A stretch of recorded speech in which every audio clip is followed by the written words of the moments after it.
Hi friends, இன்றைக்கி ஈரோடு டிஸ்ட்ரிக்டில் அந்தியூர் பகுதியில் இருக்கும். அந்தியூர்லேருந்து அத்தானி போகிற ரோட்டில் நகலூர் பிரிவுங்கிற இடத்துல இருக்குங்க.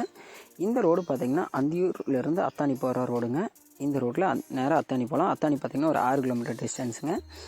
நகலூர் பிரிவிலேருந்து பார்த்திங்கன்னா நமக்கு எக்ஸ்ட்ரா நம்ம முன்னாடி இருக்கிற இந்த வேகத்தடையிலேருந்து 100 அடி ட்ராவல் பண்ணால் நம்மளோட ப்ராப்பர்ட்டி விற்பனைக்கு வந்திருக்கு. மெயின் ரோட் பேஸ்லேருந்து முதல் சைட்டுக்கும் அடுத்த சைட்டுன்னு கூட சொல்லலாங்க. இந்த ஏரியாவில் மெயின் ரோட் பேஸில் ஒரு சென்ட்டினோட ரேட் வந்து பார்த்திங்கன்னா 8 ரூபாயிலேருந்து 12 ரூபா வரைக்கும் மார்க்கெட் வேல்யூவேஷன் பொறுத்து முன்ன பண்ண வேரியேஷனாக போகிறதா சொல்லியிருக்காங்க.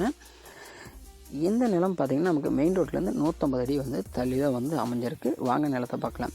ஜஸ்ட் ஒரு 100 அடி அந்த வேகத்தடையிலேருந்து ட்ராவல் பண்ணால் நம்மளுடைய நிலங்க நம்ம முன்னாடி இருக்கல இந்த வேளாமரம் முளைச்சிருக்கல இந்த இடம் தாங்க. கட்டிடமோ இபிஓ சர்வீஸோ எதுவும் கிடையாது, வெறும் நிலம் மட்டும்தான் விற்பனைக்கு வந்திருக்கு. கட்டோடு பேஸ்னோட அகலம் அப்படின்னு சொல்லிட்டு பார்த்திங்கன்னா 60 அடி அகலங்க. நகலூர் ரோட்டில் ஒரு சென்ட்டினோட விலை வந்து எவ்வளோ சொல்கிறாருன்னு பார்த்தீங்கன்னா 5 ரூபா சொல்கிறாருங்க. நியர்பையில் என்ன மார்க்கெட் ரேட் போகுதோ அதுக்கு தகுந்த மாதிரி விலை வந்து குறித்து நாங்கள் பேசி கொடுக்குறோங்க. உங்களுக்கு ப்ராப்பர்ட்டி பிடிச்சிருந்தா கீழே இருக்கக்கூடிய நம்பருக்கு கான்டெக்ட் பண்ணுங்கள். மேலும் நிலம் விற்பனை சம்மந்தப்பட்ட தகவலுக்கு சேனலை சப்ஸ்கிரைப்